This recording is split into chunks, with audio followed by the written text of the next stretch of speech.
Di sini saya, Hasyah Nadifa, dan teman saya, Ania Nur Fauzia. Saya Nesa Safira Krishnava. Saya Dini Husara Madani. Saya Saiful Nur Mustari. Saya Fatara Safina. Saya Filia Safia Warga. kemudian di sini daftar isi itu pengertian teori gerakan air, plasmolisis, dan Turgor. Teori gerakan air menjelaskan tentang bagaimana air bergerak dari tanah menuju ke semua anggota tumbuhan, terutama pada jaringan silen. Di sini terdapat beberapa teori gerakan air, yaitu yang pertama, transpirasi. Transpirasi adalah penguapan melalui stomata sehingga menciptakan tarikan air dari silem yang mengakibatkan menarik dari akar ke daun. Yang kedua tekanan akar. Air masuk ke akar melalui osmosis karena gradien konsentrasi ion di akar yang lebih tinggi dibandingkan dengan tanah. Tekanan osmosis mendorong air ke atas melalui silem. Fenomena ini lebih dominan pada malam hari ketika transpirasi rendah. Tetesan air yang keluar di ujung daun adalah salah satu bukti tekanan akar. Yang ketiga, kapilaritas. Kapilaritas terjadi karena kohesi air dan adhesi terhadap dinding kapiler. Silem yang menyempit berfungsi seperti tabung kapiler sehingga air dapat naik.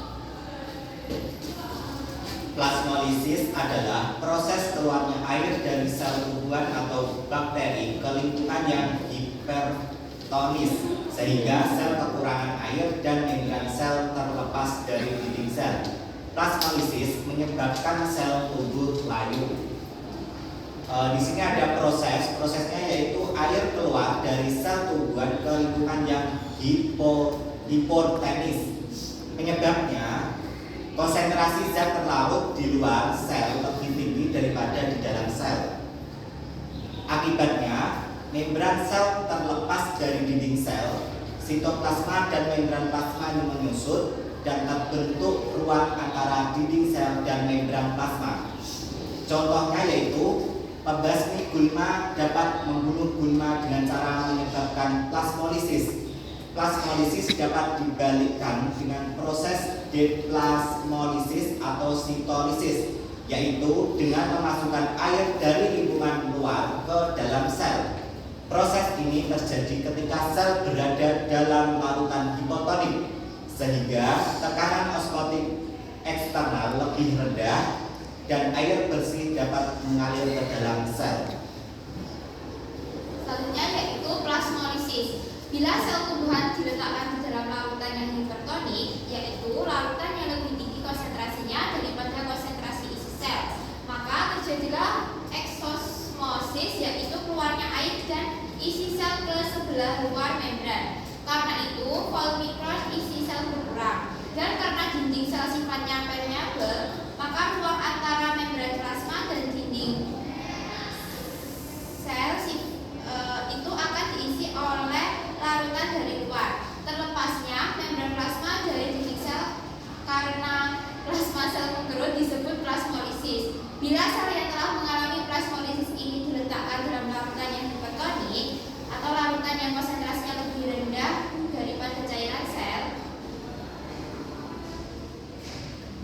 akan berlangsung proses endosmosis sehingga plasma akan kembali ke keadaan semula atau deplasmolisis.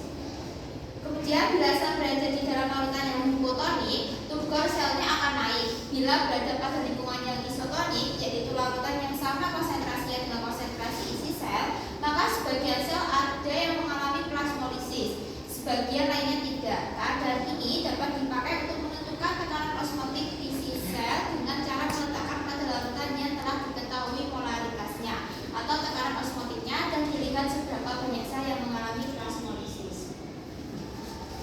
Selanjutnya adalah turgor.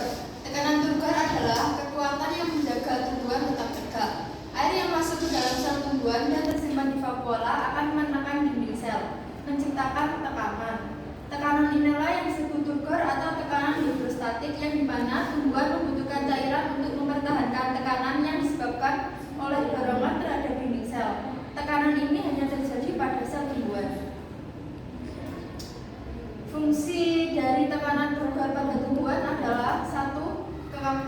untuk membantu tumbuhan agar tetap tegak sambil mengarah ke sumber cahaya.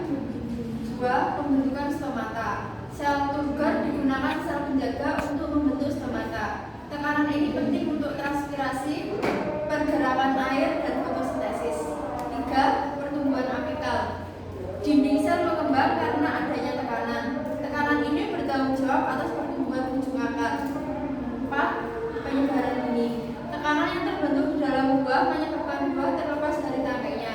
Akibatnya, biji dan air di dalamnya terlontar saat buah jatuh dari tanah.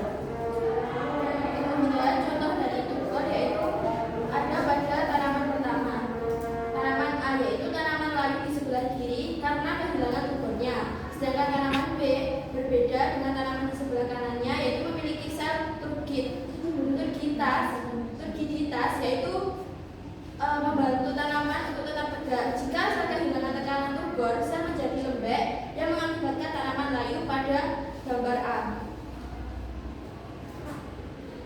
Sekian dari kelompok 4. Kurang lebihnya mohon maaf. Wassalamualaikum warahmatullahi wabarakatuh.